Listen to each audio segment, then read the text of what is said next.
Welcome to the Keep It Movin' podcast. From an aimless kid to a Navy veteran traveling the world, join Andy and his guest in discussing the before, the during, and the after of military life and more. Here's your host, Andy Lane. Hey, what's going on, everybody? Welcome back to the Keep It Movin' podcast with Andy Lane. Our special guest today is retired Senior Chief Fire Controlman Curtis Morgan. How's it going? I'm doing well. How are you? Not too bad, not too bad. Thanks for being on the show this week. Thank you for having me. Appreciate it. It's an honor. So why don't you tell everybody a little bit about yourself? Give them like a snapshot of your career, some highlights, some lowlights, whatever you feel like talking about. I would say snapshot of my career. I joined the Navy when I was basically had we'll just call it a failed attempt at college right out of high school on a percussion scholarship. And then my dad gave me weeks to figure my stuff out because he didn't want me to stay at home. So I went my options, being from a small town in Kansas. And my grandfather served in World War II. He always spoke about how he wished he had stayed in the Navy and regretted ever getting out. And so I ended up joining the Navy. 10 days later, I was in boot camp.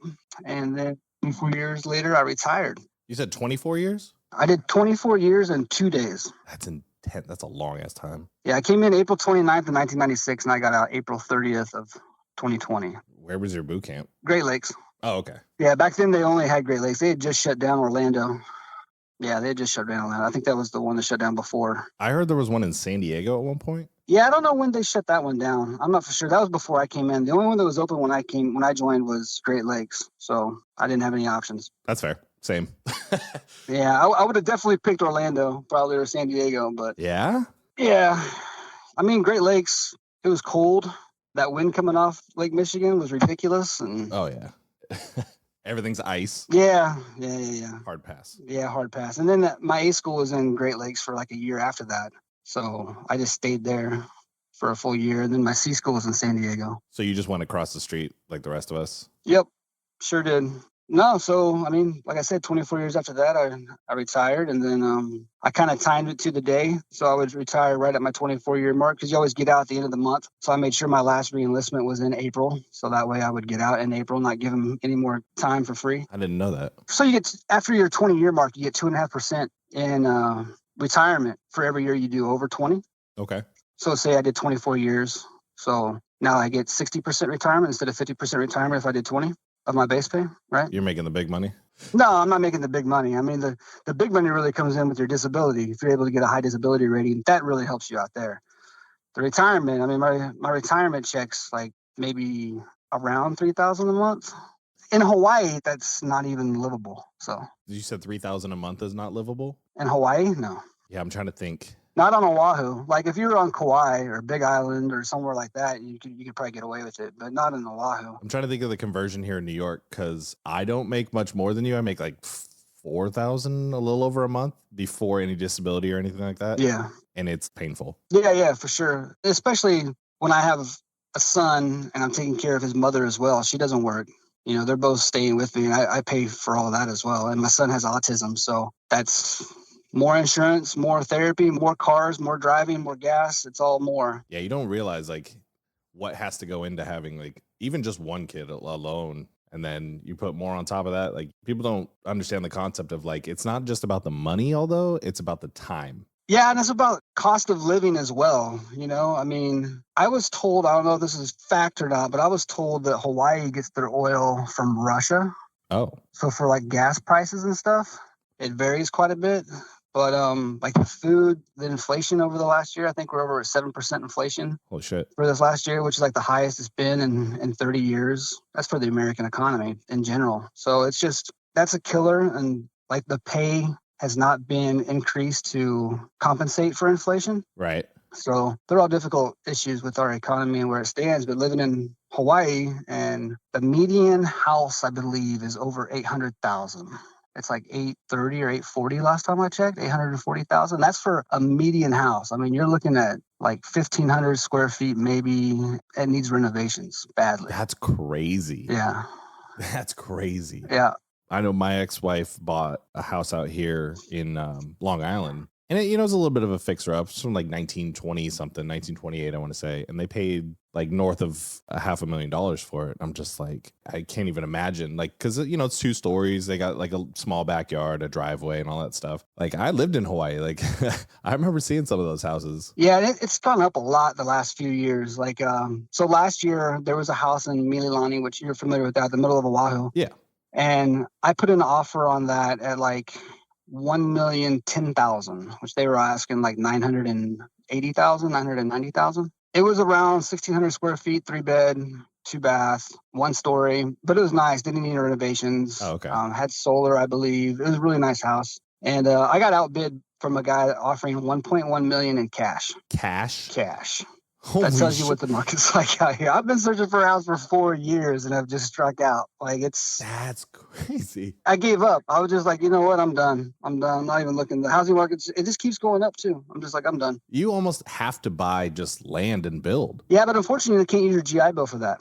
Oh, really? No, you can't use your GI Bill on land and then build, and you can't use it on a boat either. Oh, you talking about the VA home loan? Oh, yeah, not the VA, not the GI Bill. Yeah, the VA, sorry. Yeah, you can't use your VA home loan on land or a boat. It has to be a home that's already up, and it has to pass a VA inspection. Damn. So it can't be like one of those that you're just going to tear down and then rebuild. It has to actually pass an inspection. I heard there's a VA renovation loan now. Like if you're going to do like some remodeling and stuff? Yeah, like 2 rooms in your house or something, like a kitchen and a bedroom. Yeah.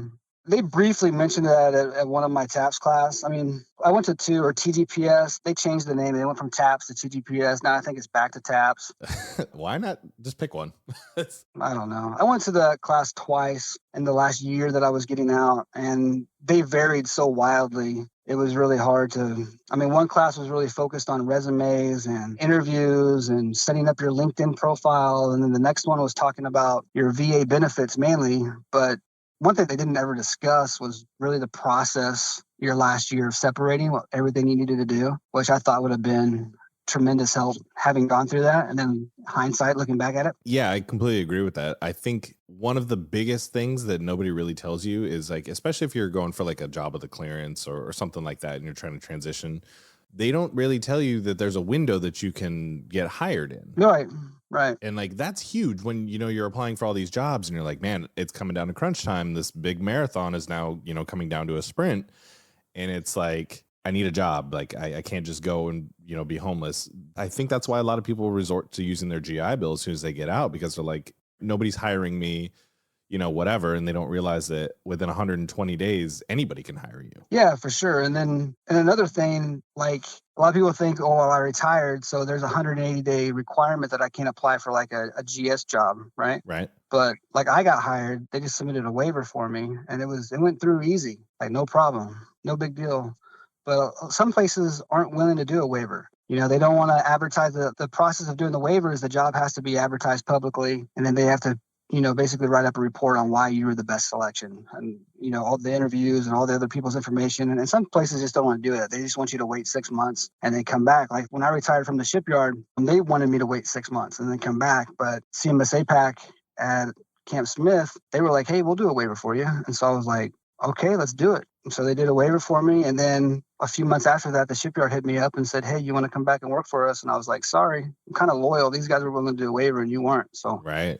Give it to who's willing to help you out. Yeah. And also, yeah. And going back to what we were originally talking about, they don't ever discuss with you when you should go see like a VA rep and how much time they need to file your paperwork. And, like I went and saw a VA rep to file my disability claim like a year before I got out. Smart. She's like, why are you coming and seeing me? Like, I can't do anything with you now. It's like, I just want you to review this and tell me what I need to do. Tell me what I should do or what I should have looked up at. And she just did a quick scan. She's like, yeah, you need to go get seen for this, and this. And I was like, okay. So I did those within the year because apparently they really can't. They have a hard time filing anything that you haven't been seen for within the last year. Oh.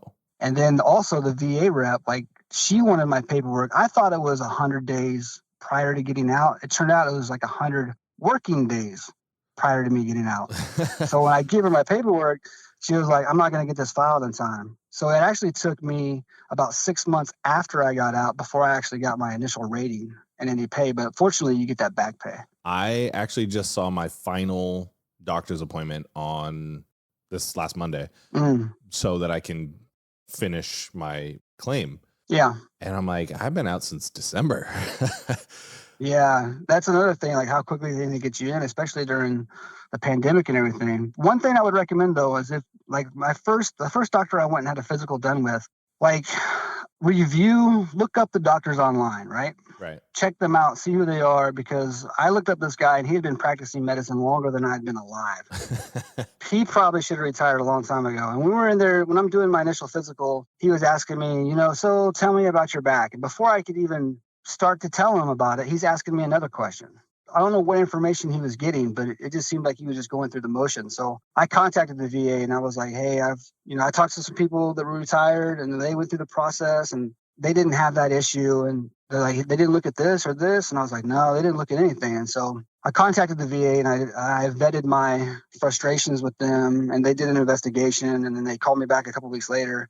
And they're like, hey, do you want to do another physical? And I was like, yeah. And they're like, do you want to do it with the same doctor? And I was like, no. Like, why would I want to do that? That doesn't make any sense. Yeah. And so they set me up with a new doctor, got a new physical. But from there on out, whenever I got that appointment letter in the mail, I would look it up and like do my research on the doctor. And if I just didn't feel comfortable going and seeing them for whatever I was going and seeing them for, like if something based on their history or reviews online, then I would just cancel the appointment. And then I would get another letter. It was never the same doctor. It would always be somebody different. That's smart. I didn't even think about that. Yeah, I would just say, hey, I got another appointment that day. I can't make it. And they would just cancel it and send me another one. So I had an optometry appointment in Queens, which is, it's not too far. It's like 45 minutes from where I live. Mm-hmm. It's really not that bad. It's traffic mostly. They canceled the first one because of the crazy snowstorm that we had here. And then the second one they canceled just randomly. And then they were like, hey, you need to contact us. So I contacted LHI and I'm like, hey, what's up? And they're like, oh, we need your availability, like how far you're willing to travel. I'm like, do you mean to tell me there's no optometrists in Long Island? Yeah. In the entire portion of there's nobody? So they gave me this appointment in Brooklyn. I'm like, Brooklyn's pretty far. Like, yeah. My aunt lives there. Like, I know where that is. Yeah. I looked up the address and I was like, holy shit, this is at Coney Island. It's an hour and 45 minutes with no traffic. And I was like, fuck it. You guys are paying me, gas money and mileage and all that stuff to go. I mean, it was a huge pain in the ass because they dilated my eyes. It was just a disaster. Drive 2 hours, then you got to wait. Then you got to go to the optometry appointment. Then you got to wait like 3 hours for your eyes to return to normal before you can drive another 2 hours back. Seriously. And I had to get gas too. So I was just like, man, I don't even know what to do with and it was 20 degrees that day. Rock those awesome sunglasses. Oh, yeah.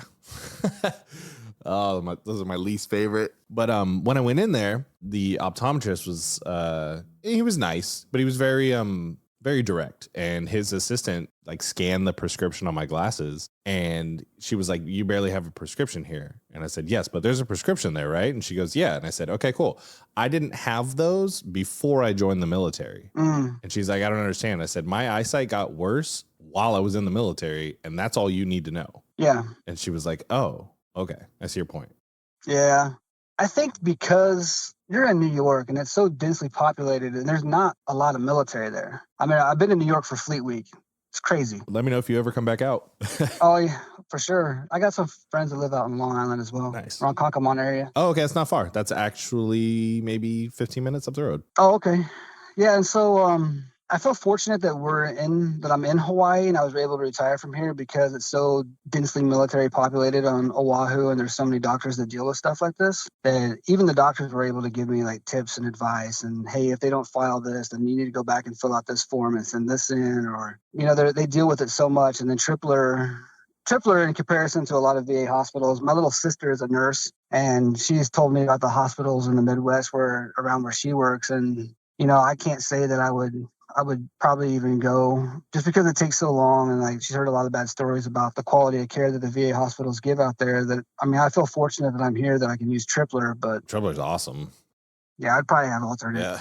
I'd probably have alternate insurance. I mean, I have alternate insurance anyway. Yeah, which is good though, because they're pretty on point with their care there. Yeah, I've actually received better care from the VA side than I have when I was on active duty on that side. Oh, really? Okay. Yeah. Cool. I remember we drove up to Tripler. Remember that whole ballistic missile scare? Mm-hmm. I never got the alert for that, but me either. My ex-wife got it. She kicked me. She's like, get up. And I'm like, what? And she's like, there's a ballistic missile inbound. I'm like, bullshit. Like, I call bullshit. Yeah, I didn't get it either. I was outside. I was washing my cars, and the neighbors came out and like talking to me about it. And I was like, I have no idea what you guys are referring to. And they showed me on their phone. I was like, I didn't get it. Must be real. Shouldn't, or it can't be real. Yeah. Like, I don't know. My neighbors were gone. He was like an Army staff sergeant, and he like packed his whole family in the truck, and he was gone. Hanging out in the Harana tunnel, waiting for impact. I'm not sure. We went up to Tripler, highest point, whatever. Yeah. No logic there, but any safe place you're not getting to unless you go up to where's the old World War II bunkers? There's a Kailua? Yeah, the ranch out there. You're talking about the pillboxes? Yeah. Run up that hill real quick and hide in the pillboxes. I mean, that's really the only legitimate, I guess, the sewer system, maybe. Yeah. That was crazy. They ended up releasing a news article on it, or like an apology or something for that. No, like the news, the Hawaiian news did a whole like segment on it and then released it. Yeah, you could watch it on the YouTube. I think that's hilarious. I know people still talk about it. I'm like, yep, I was there. Yeah. Yeah, I hear about it every once in a while. We have a new guy that just got here, and he was like, "Were you here when they did the ballistic missile defense?" Yeah. Moving on. Yeah, moving on. Moving on. IS2. Moving on. Oh no. Speaking of second classes, I went to the gas station like up street from my house, and I popped in to get like a bang or something to drink or whatever. And there was a guy in NWUs. Wow. I was like, what the recruiter? Yeah, I didn't think about that at the time because it was like 9:00 in the morning, and I'm like, hey, is there a naval station around here? He goes, no, man, I'm a recruiter. I'm like, yeah. Oh shit, all right, fair enough. Yeah, when I worked in Miami at the recruiting district there, I worked at the MEPS in Doral. There was a lot of the recruiters would go. They were from New York, and so they would go just back and forth between New York and Miami. Oh yeah, Florida plates everywhere here. Yeah. So let's talk about your career history a little bit. Like, what ships were you on? So I started out on the USS Shiloh. They were stationed in San Diego at the time. I reported out there the end of '97, actually. And then I was going to sea school. And then as soon as I graduated sea school, pretty much, I was on the ship for only like a month or two. And then in January of '98, I don't know if you remember, but Saddam Hussein, I don't even know if you were born then, but wow. Saddam Hussein was being a jerk, and so they were sending troops and ships over there to do Tomahawk strikes. They had a ship out in Japan, the John S. McCain, who's been infamous for their little incident at sea. Oh, yeah. A few years ago. At that time, John S. McCain was out in Japan, and they basically called Third Fleet, and they were like, hey, we need Tomahawk techs, because they only had a chief and a second class. And so they talked to the Shiloh, and everybody in my work center was either married or getting married. So I volunteered to go under the condition that I would return to the Shiloh, that it was only going to be TAD. And so that basically meant that I was going to do a deployment on McCain, then Shiloh was going to pull in. I was just going to walk across the pier and go on another deployment. I was 21 at the time. I didn't have no responsibilities, so I was cool with it. Nice. So I go TAD, we get back, and then the Shiloh never pulls in. Long story short, the Shiloh never pulls in, and I can't even get a hold of them. And I'm basically in Japan for, it's like 2 months living out of a sea bag, and every week the admin's just like, oh yeah, you're flying out next week. And then the next week it's like, oh yeah, you're flying out next week. And finally I got so sick of it, I was like, look, either send me there or keep me here, but I'm just tired of this. And so they ended up, oh, you're willing to stay here? Oh. Sign this piece of paper. Oh no. So yeah, so I signed it, and I ended up staying in Japan for about 3 years. And then I went to the Kearney out in Mayport, Florida. Okay. So I deployed, I believe it was twice. We deployed twice on McCain. I know we deployed in '98, we deployed in 2000, but I think we also did like a booze cruise, which counted as a deployment, but we didn't go anywhere besides 7th Fleet, so I really don't count that one. And then basically we just went around like Thailand, Hong Kong, Singapore, Australia, and just hanging out. So, but we were away from home port for 90 days, so it counted as a sea service. Oh, perfect. Yeah, that was funny. So yeah, we deployed in '98 for Saddam Hussein, and then we had that booze cruise in '99, deployed again in 2000. And then I ended up leaving there at like the very end of 2000. And then I went to Mayport for the Kearney DDG-64. They're in Spain now, I believe. And then I did 2 years there. And then we deployed right after September 11th. So that was interesting because I had just been in New York for Fleet Week. Oh, yeah. And then we're in Mayport, and then September 11th happens. That was just insane for us. That's huge, yeah. Yeah, and so then we deployed in March the following year of September 11th, and we went out there till October. We came back, and then I left there in 2002, and then I went to the brig in Miramar and worked at staff there for 2 years. What is that? Like, what do you do? What? Yeah, the Naval Consolidated Brig in Miramar at the Marine Corps base. You basically babysit. I mean, you're just walking around, making sure no one's. They have like a disciplinary segregation unit where you have to like check on people if they're on like suicide watch every so often, and those are the ones, the bad kids or the troublemakers and whatnot. Or then they have another housing unit that was back then. It might be different now, but back then they had like a pre-trial confinement unit. So anybody that hadn't been adjudicated, they were pending trial, they would stay in that housing unit. And then they had a female dorm, and then they had other male dorms that were broken up based on their offense and like how much time they were getting. At that time, when I worked there, they offered us what they called a sex offender treatment program. So, like, majority of the prisoners there were sex offenders because they had a treatment program. If they weren't, or if they didn't want to go to a sex offender treatment program, or if they had a sentence that was like longer than 6 years, they would either go to Charleston, South Carolina. If it was like under 6 years, they'd go to the brig in Leavenworth. If it was over 6 years. Oh, wow. Okay. And so, basically, you're just, trying to eliminate any contraband.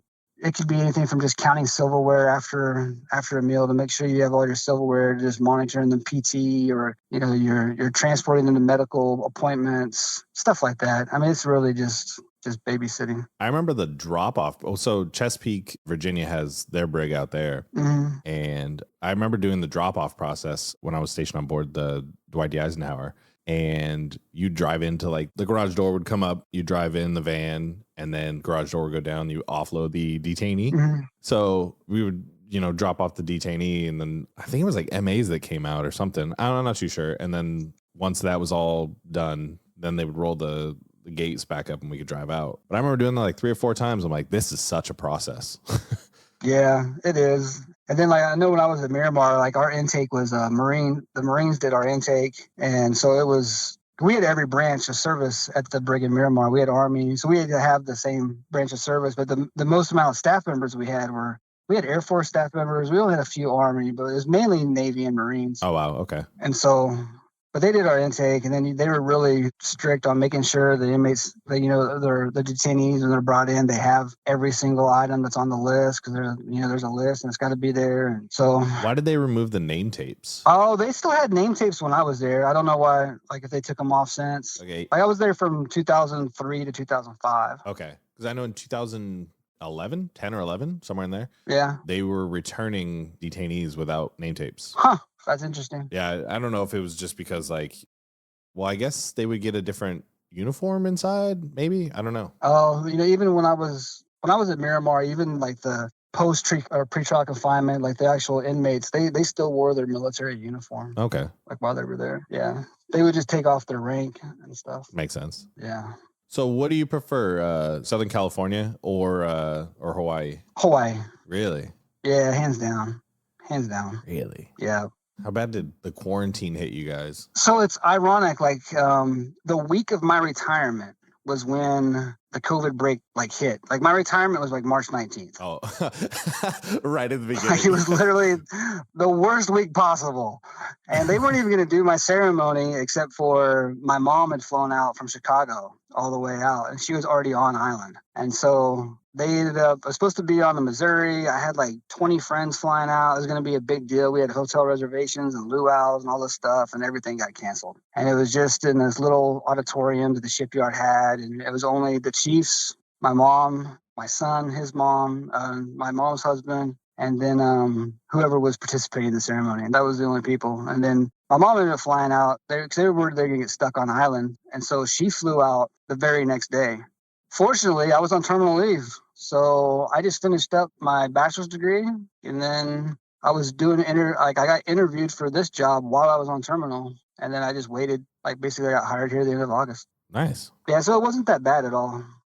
I didn't really notice. I just took those 2 months, and like that I was basically 2 or 3 months that I was waiting for all the paperwork and everything to go through after I'd finished my last class for my degree. And then I just was just working out at home all the time. I got back in like a little routine, get up in the morning, get stuff ready, Like my son would be doing his like summer lessons or the end of the school like online and stuff. And so I would just go upstairs and work out and practice piano or something. Just try to keep myself busy, just getting a routine. That was basically it. So yeah, that first couple of weeks, I would say month maybe. Yeah. Where everybody's like, all right, cool, this is awesome. I don't have to go anywhere. I can stay home, And then there was like that weird lull where people are like, I'm depressed. I don't know what to do with my time. But yeah, the routine though, I'm with you on that, because once I figured out that like if you wake up and do the same, make your bed, brush your teeth, shower, the things that you don't really think about doing because like you just do them when you go to work or, school or whatever, like those are the things that kind of keep your day on track. Yeah, for sure. And then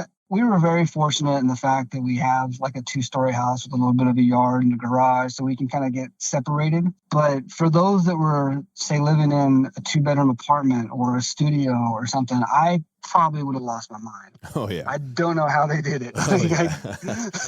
I don't know how they did it. 2 floors is barely enough. Oh, I know. I mean, we were at each other's throats. I get having fever towards the end. I was like, I gotta get out of here, And then I would go to work, and they were doing like a blue and gold shift. So like one week I didn't have to be here, but I would just come in anyway. Just to get out. Yeah, just to get out of the house and just to give them some space. And oh yeah, we had quarantine midshipmen when I was working at the Naval Academy, and we had to go to the graduate hotel and feed them breakfast, lunch, and dinner. So we drop off basically like bagged food, but it was like good food that the hotel had prepared. Mm-hmm. And so we would have to go door to door to all these hotel rooms and like drop food off and, do like a sanity check and make sure like people were still there, because these were students who tested positive. Yeah.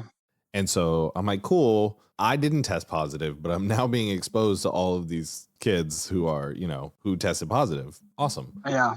But we did that for like months, where it was just like delivering food. We still had to do like correspondence runs as like obviously the enlisted division from the building I worked in. Mm-hmm. We still had to go to work alternating days. So like one of us would go and run the correspondence around the yard, Mm-hmm. which didn't make a whole lot of sense to me. Like you guys should probably get outside anyway and go carry your own shit like 100 feet. Yeah. But, whatever. I don't get paid enough to make those decisions. True. But it was definitely nice though. Like on those days, yeah, I had to shave and like comb my hair, but like, Yeah. put a uniform on, but I'm like, whatever. Like, it breaks up the monotony of like just sitting at home and, YouTubing stuff or whatever. Yeah, you can only do that for so often, and then you start to feel like you're like Groundhog Day. You're just in circles, and then you can't stress enough the importance of getting out and getting some fresh air and sunlight and vitamin D. And oh, I know. And after working with you, like your work ethic is very precise. Like you have a very type A personality, like in a work mode. I don't know you outside of, with your family and stuff like that. So yeah, most people find it funny when they hang out with me outside of work. Yeah. Because they're like, I don't even think that you're not even the same person. Because like when I'm at work, man, I'm about work. I'm about work and getting work done so we can have fun. You know what I mean? And I work hard, but I play harder. I like to. Oh yeah. It's funny because I've taken a lot of things away from people that I've worked with or been around. And that's one of the things that I will forever remember you for, is just that, like, no bullshit, just get it done. I don't care. Just get it done. Well, it wouldn't be just get it done. I mean, I did care, because there's a common thing when people think like, the Chiefs back, they say results, not excuses, Right. Just get it done. Just get it done. Just get it done. But you have to get it done right. You know what I mean? You can't just throw some shit together and say, hey, it's done. Like, that's not going to fly. And that requires your senior leadership,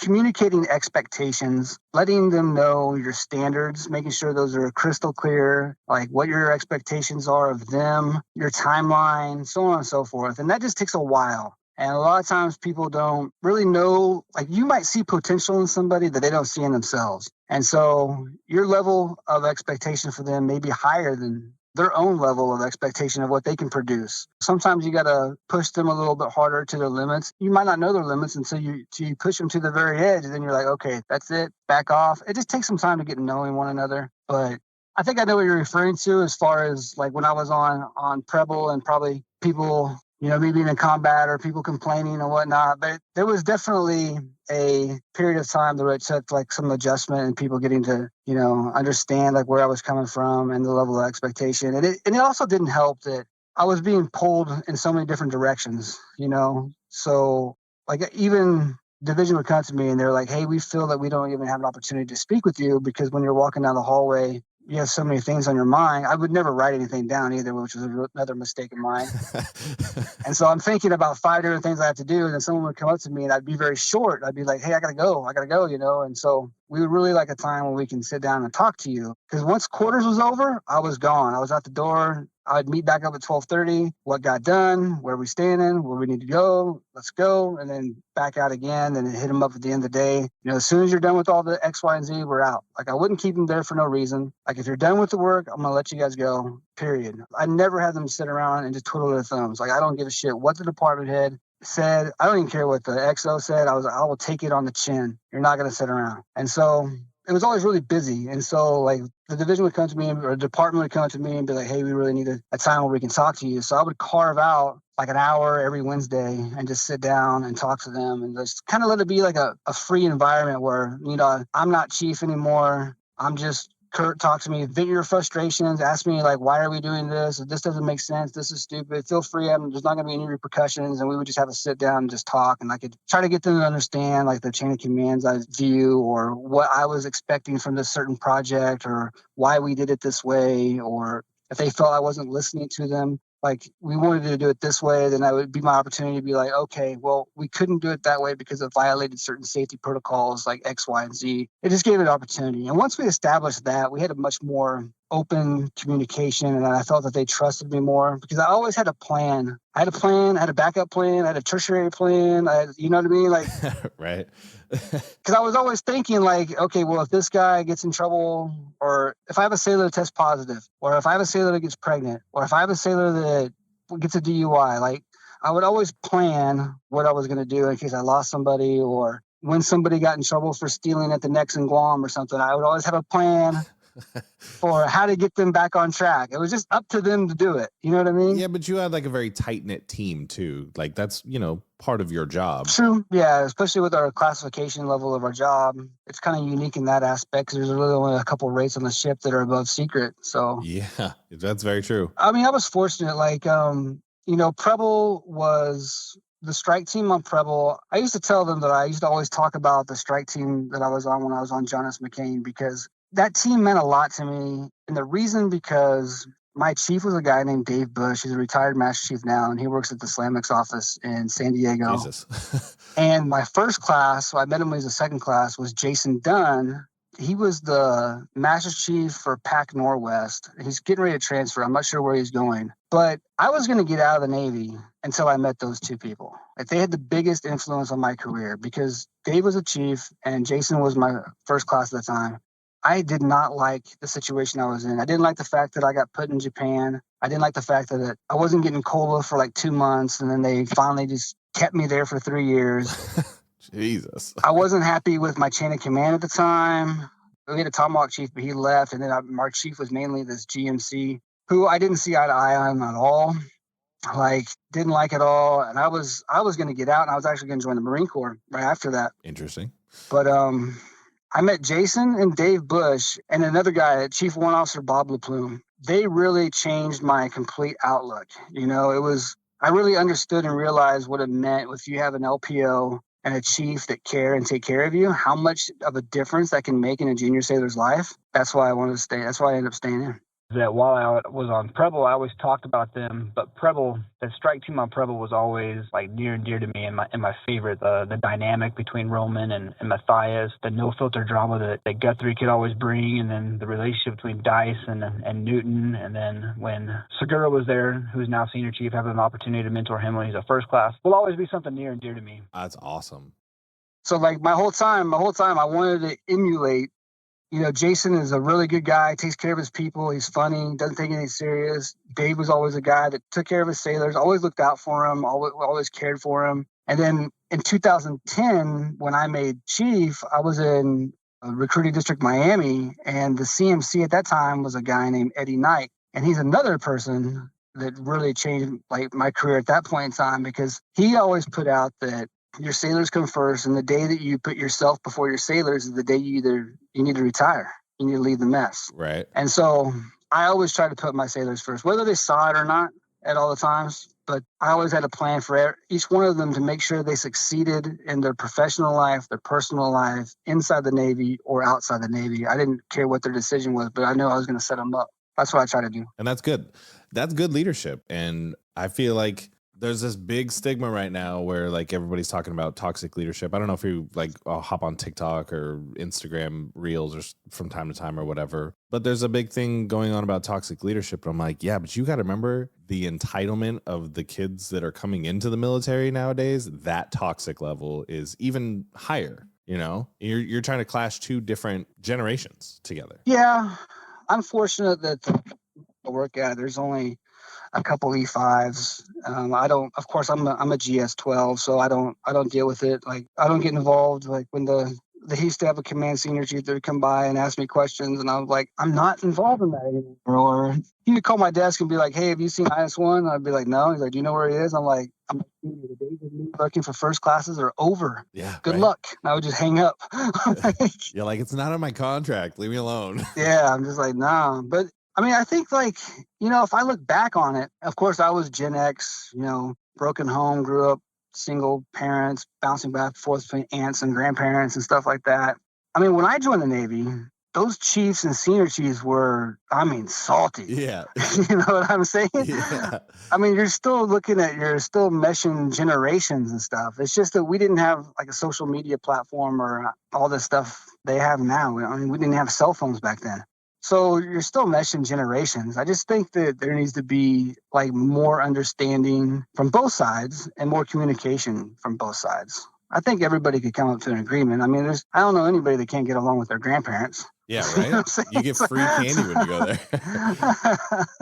I mean, that's what probably some of these chiefs look like compared to some of the junior sailors that are coming in, or junior enlisted personnel that are coming in the military today. I mean, I saw an officer the other day that was 05. I swear he couldn't have been over 20 years old. And I was like, and my boss is retired 06, and he looked at him and he was like, what the? I thought that kid was a teenager. That's insane.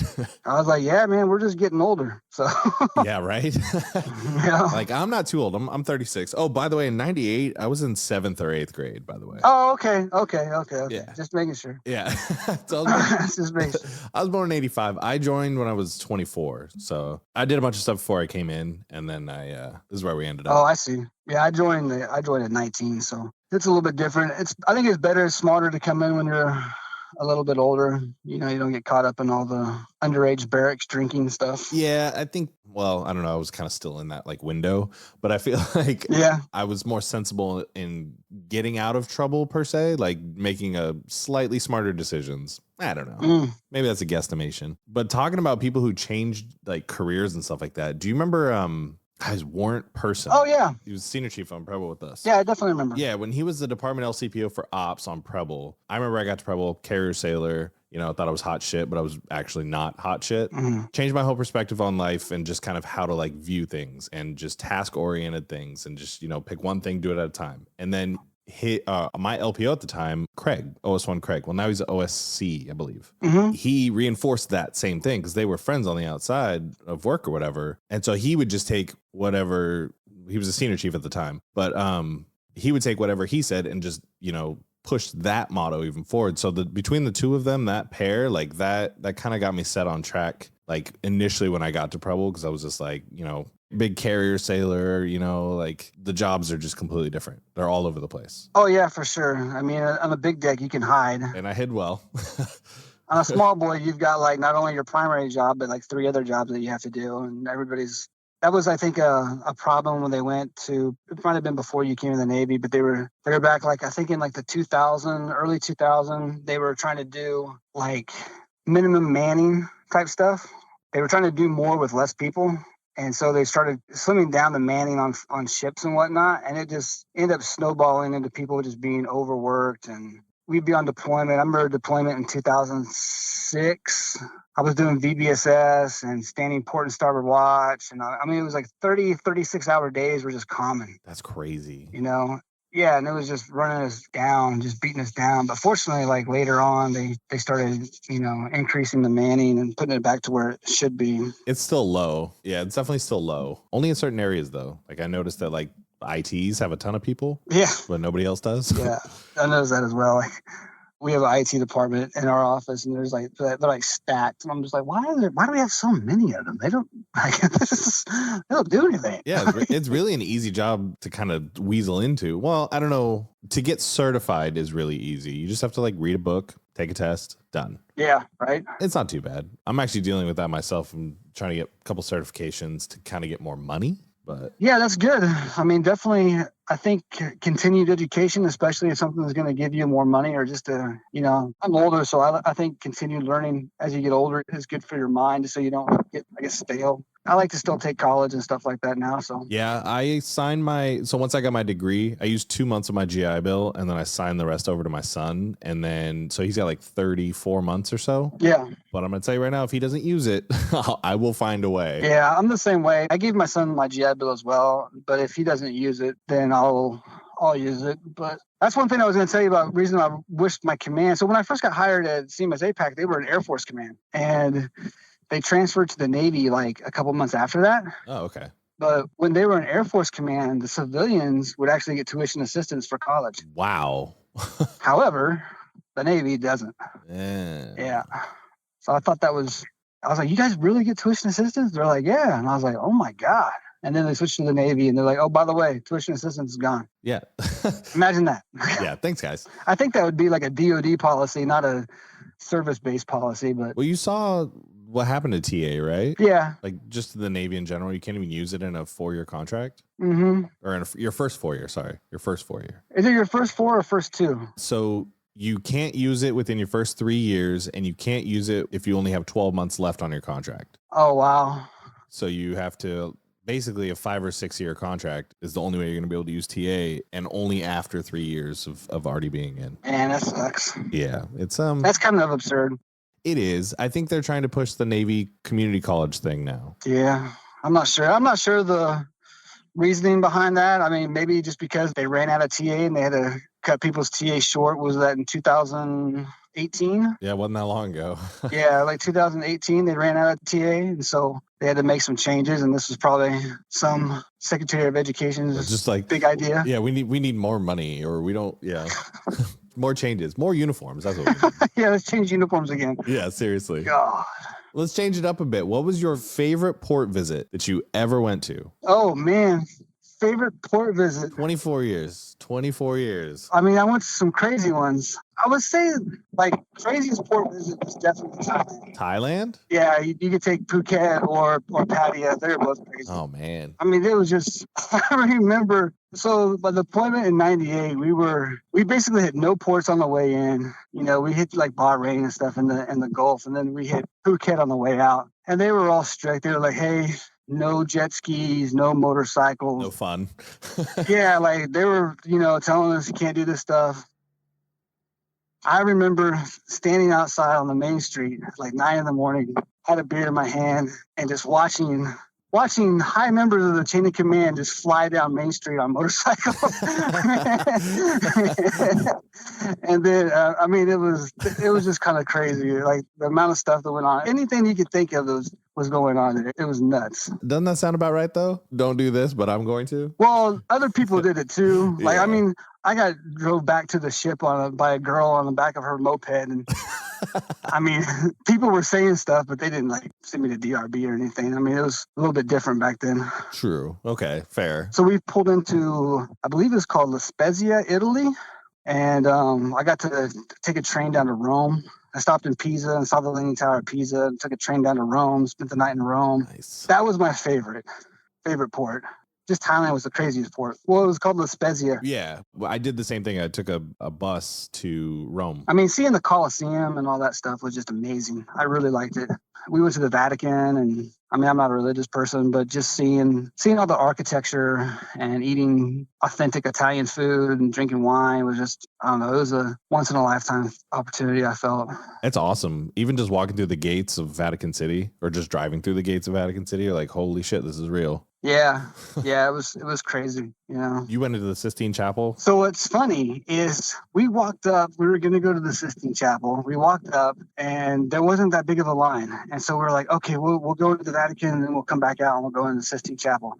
So we go in the Vatican and take some pictures. We come out and all of a sudden the line for the Sistine Chapel was like 2 miles long. Oh, man. I was like, forget it. So we just left. Man.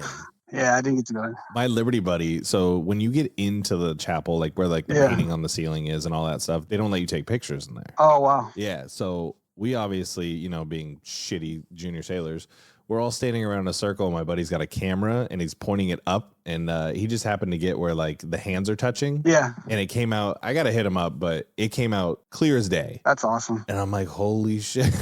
But they're walking around yelling at people, no cameras, put your cameras away. Yeah.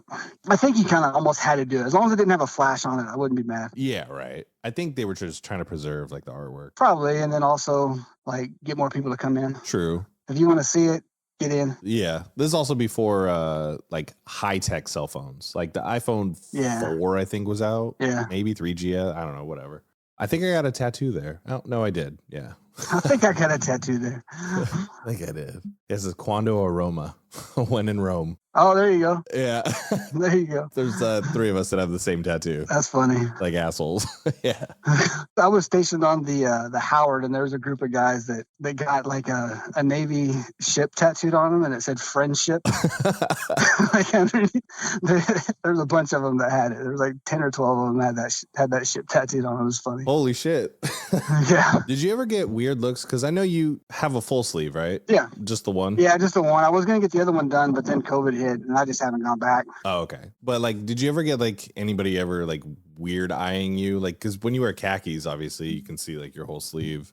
No, not really. I mean, I know that because they told me, like, they didn't tell me knowing that they could see my uniform or my sleeve or whatnot. Mm-hmm. But, you know, I heard them say, like, you know, I don't like it. Like, say someone has a full sleeve and they're in NWUs, I prefer them not to roll their sleeves up. I'd rather have their sleeves down. So, I mean, I know that there were CMCs out there or senior leadership out there that felt that way. So for the most part, I would keep my sleeves down, you know, unless I had to wear khakis or something like that. But I mean, that's kind of the reason why I did it. I just, I know I felt it looked more professional. And then plus, like when I was doing VBSS, I did a lot of VBSS in 2002, 2006, 2008, 2009. Jesus. I would wear my sleeves down just because I didn't want anything identifiable. Oh, fair. Okay. From the people that we were talking to or taking, like pulling over, and the smugglers were confiscating their stuff. You know what I mean? Stuff like that. Yeah. And they're like, oh, look, a koi fish. I remember you. Yeah. Son of a bitch. I mean, that's why we had call signs. We all had different, you know, we didn't go use each other's names or anything like that. So for those listening, VBSS is Visit Board Search and Seizure. I think it used to be called Vessel Board Search and Seizure. I could be wrong. Yeah, I've always known it as being Visit. So okay. I'm not sure. But like when I started, like I said, I started in 2002, but I hadn't gone to any actual training, right? So we were in the Gulf, and we had a couple guys that actually had gone through training, and they were on Liberty, and they moved the Liberty bus. Nice. And so the CEO was basically like, look, if I can't trust you to not move the Liberty bus while you're on Liberty, I can't trust you with guns on a foreign ship. And so me and this other FC, we both worked out a lot. We both had good gun scores. So they're like, hey, I'm going to take these 2 guys off, put these 2 guys on, and just give them basically OJT. And so that's what they did. Then after the brig, I went to the USS Howard DG-83 out of San Diego. Okay. And that's when I went to the actual like Security Reaction Force Basic, Advanced, and then the VBSS Team Trainer there. What was your favorite? The VBSS Team Trainer was amazing. I was in a course that no longer exists, but it was taught by Blackwater. And they were all ex-SEALs. And I mean, it was phenomenal. It was the best class I've ever taken. We were like the first or second class to go through. I was going to say, that sounds like fun. Oh my God. It was amazing. I mean, we did every morning. It was hand-to-hand combat. And then we were at the FBI range shooting. It was just nonstop. It was great. And I was a class leader, so I got picked on a lot, which I loved. Nice. And yeah, it was a phenomenal course. That was definitely the most fun. But so then I actually had actual training, and then We did a lot of boardings in 2006, 2008. 2008, I think we only did like one. And then we did some in 2009. 2006 was OIF? Yeah. I think, Iraqi Freedom. Yeah. Yeah. That ended right after my, like 3/4 of the way through my first deployment. That ended. Oh, okay. And then Enduring Freedom started on that same deployment. Yeah. Yeah, it was interesting. They would, you go out there and you talk to the Iraqis and they would say the Iranians are bad and the Iranians would say the Iraqis are bad. And then you back off and then you come up a little bit later and you see both of them just hanging out, talking, shooting the shit. And you're like, hey, I thought you guys didn't like each other. And they're like, you know what I mean? Jesus. It's like that Spider-Man meme where everybody's pointing at everybody else. Yeah, exactly. It takes you a while to develop some situational awareness to find out who's who in the zoo and what's going on. So right. Well, I think I'm going to wrap it up here for today. Sounds good, brother. All right. So thank you all for tuning in. If you stayed this far in listening, we'll be back again next week. All right. Thanks, everybody. Thank you for tuning in to the Keep It Movin' podcast. Be sure to check us out on Instagram at keepitmovin_podcast to keep up with the latest topics.